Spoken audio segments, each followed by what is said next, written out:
안녕하세요. 평생학교 시청자 여러분. 나무와 더불어 살아가는 나무 칼럼니스트 고규홍입니다. 나무는 대관절 사람에게 어떤 의미를 가진 생명체일까요? 제가 지난 7개의 강좌를 통해서 나무 없이 사람이 사는 것도 어려울 것이고 나무와 함께 우리가 살아가는 과정을 쭉 이야기했습니다. 오늘 이제 마무리할 시간이 됐는데요. 오늘 이제 마무리할 시간에 아쉽지만 나무가 우리한테 어떤 의미였는지를 한번 짚어보고자 합니다. 그래서 우선 당산나무에 대해서 한번 생각해 볼까 합니다. 당산나무가 뭔가요? 한마디로 얘기해서 당산제를 지내는 나무죠. 그럼 당산제가 뭔가? 이 당산제라는 거는 농경문화시대 때 있어왔던 그 제사죠. 그럼 당산제를 왜 지냈냐? 이게 농경문화시대 때 농부들은 거의 모든 소원을 하늘에다 대고 빌었습니다. 그런데 문제가 있었어요. 하늘이 너무 높은 거예요. 그러니까 사람들이 소원을 빌어도 내 소원이 저 높은 하늘에까지 닿을 수가 있을까라는 것이 늘 안타까웠던 거죠. 이 농부들이. 그러고 있는 와중에 내 소원이 하늘에 갈까? 그렇게 하늘을 쭉 쳐다보고 있는데 하늘에 머리를 대고 있는 생명체가 있었습니다. 그게 나무였던 거죠. 그러다 보니까 사람들은 이제 나무에다가 소원을 빌기 시작했어요. 이건 여기서 오해하지 말으셔야 될 게 뭐냐면 나무 그 자체가 소원의 대상은 아니었던 거예요. 그러니까 나무가 신은 아니라는 거죠. 분명하게 농경문화시대 때 우리가 빌 그 소원의 대상은 하늘이었던 거고요. 하늘에 머리를 다 대고 있는 나무는 사람의 소원을 하늘에게 전달해주는 영매 역할을 했던 거예요. 중간 매개자 역할을 했던 겁니다. 당산제가 바로 그거예요. 나무야 나무야, 우리가 갖고 있는 모든 소원을 저 높이 네가 머리에 이고 있는 하늘에 전해다오. 이게 바로 당산제였던 겁니다. 그러니까 나무라는 게 하늘과 사람을 이어주는 가장 중요한 매개체였던 거기 때문에 이 농경문화 시대 때에는 나무 없이는 정말 살 수 없었던 거였죠. 그렇게 쭉 이 당산제를 지내면서 당산나무와 함께 우리 농경문화 시대는 쭉 이어져 왔습니다. 그러나 사실은 이게 농경문화 시대를 좀 지나고 지금처럼 산업화 시대가 되어가지고 지금은 사실은 제가 아마 우리 첫 강좌에서 그런 말씀 드렸지만 도시에 이렇게 나무가 많고 많이 자라고 있습니다만 나무의 존재감을 잘 못 느끼면서 살잖아요. 그런데 정말 나무가 존재감도 없고 지금은 그런 의미가 없을까? 그래서 제가 이번엔 특별한 나무를 좀 소개해 드릴까 합니다. 이번엔 좀 멀리 가겠습니다. 전라남도 고흥 소록도에 한번 가보겠습니다.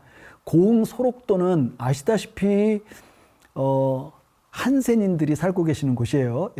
그래서 거기 한센병 환자들이 거기에 가셨다가 지금은 한센병은 다 치료가 되셨어요. 그러나 한센병의 특징은 뭐냐면 흔적이 남죠. 몸과 얼굴과 이런 데 흔적이 남기 때문에 그냥 한센인으로 거기서 나오지 않고 거기서 그냥 살아가시는 분들이 아직 계십니다. 거기가 이제 소록도예요. 소록도는 굉장히 소외된 곳이죠. 사실 이 소록도는 일반인들의 출입도 오래전에는 완전히 차단되어 있던 곳이에요. 그러다가 최근에 소록대교가 만들어지면서 사람들이 출입할 수 있게 됐지만 얼마 전까지만 하더라도 소록도는 정말 진짜 사람 사는 곳을 이렇게 해도 되나 싶을 정도로 완전히 폐쇄적으로 막아놓고 한센인들만 살게 했던 곳이죠. 거기 이 소록도에 가면 정말 요즘 소록도에 관광도 많이 가시는데요. 이 소록도에 관광 가시는 분들의 상당 분들의 이유가 소록도 중앙공원이라는 곳에 나무 보러 가시는 분들이 많아요. 소록도 중앙공원에 진짜 나무들이 좋은 나무들이 많거든요. 저도 그 중앙공원 가서 보면서 와, 나무들이 진짜 좋구나 이런 생각을 했어요.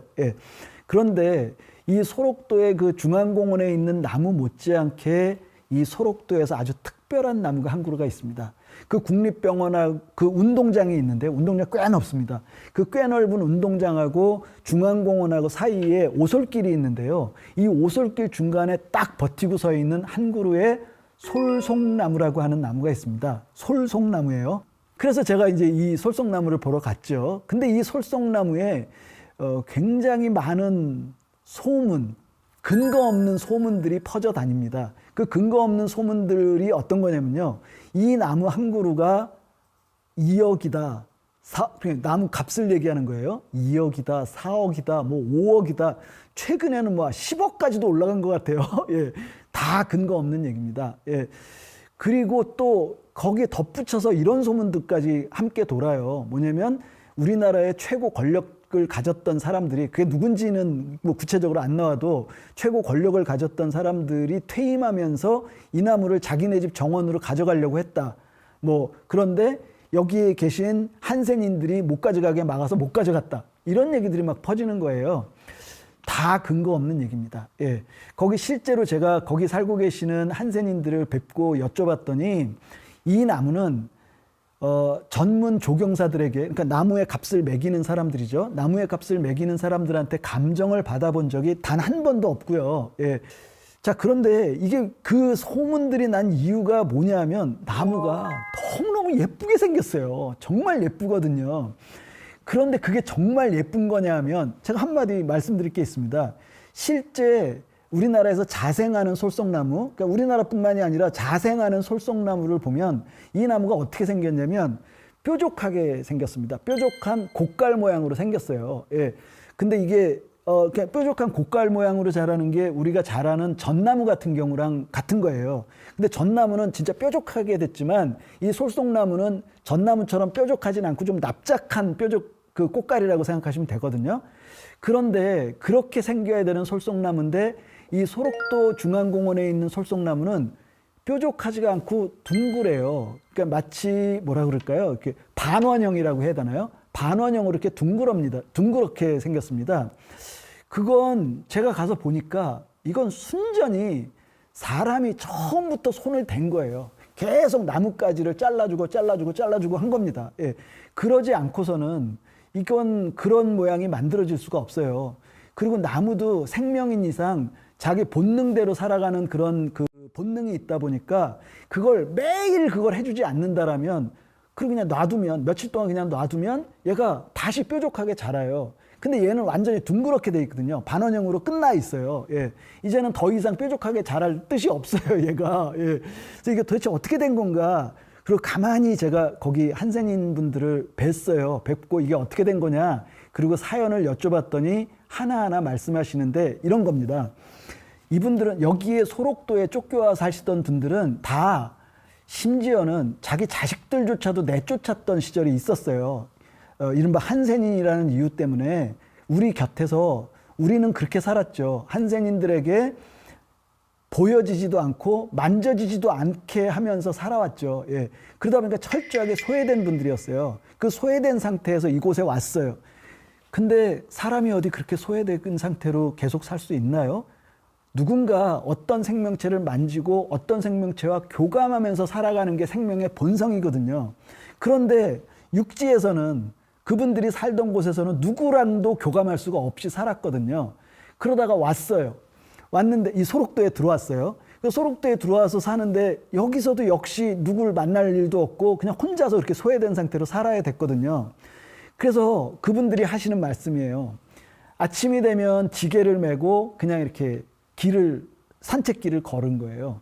걸었는데 저 만치에서 자신들이 다가가도 도망가지 않는 생명체를 찾은 거예요. 예. 그냥 가까이 다가갔습니다. 자신들이 만져도 도망가지 않는 생명체였어요. 싫어하지도 않고 그냥 있는 그대로 자신들을 받아들이는 생명체를 찾은 거예요. 그게 나무였던 겁니다. 그래서 이분들은 이 나무가 솔송나무냐 느티나무냐 팽나무냐 소나무냐 이런 건 아무 관심 없고 내가 살아있다라는 걸 느낄 수 있게 해주는 유일한 생명체라는 생각을 가지고 그 나무 앞에 주저앉았습니다. 주저앉고 자기가 가지고 있는 허름한 농기구를 가지고 그 나무의 가지들을 잘라내기 시작했어요. 어떻게? 자기가 생각하는 세상에서 가장 아름다운 모습으로.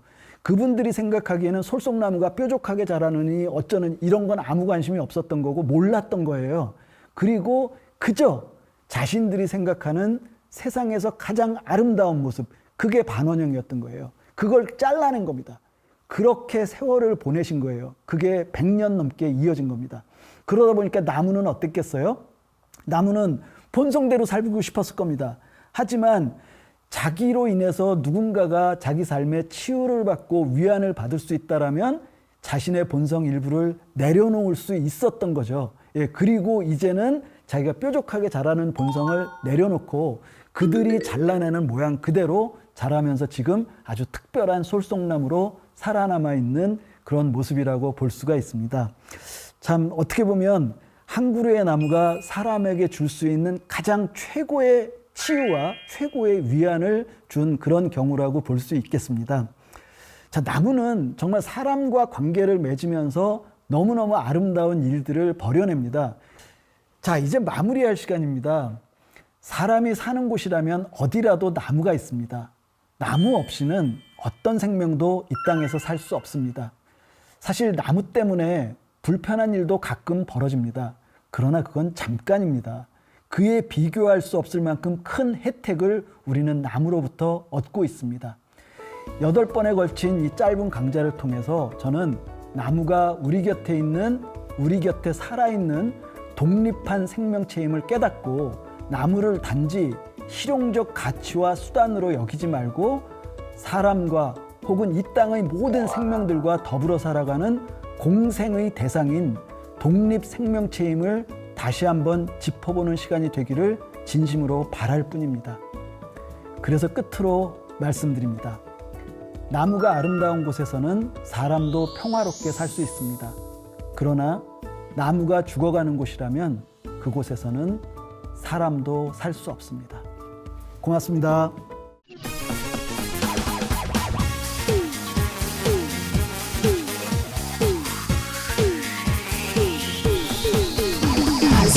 Go!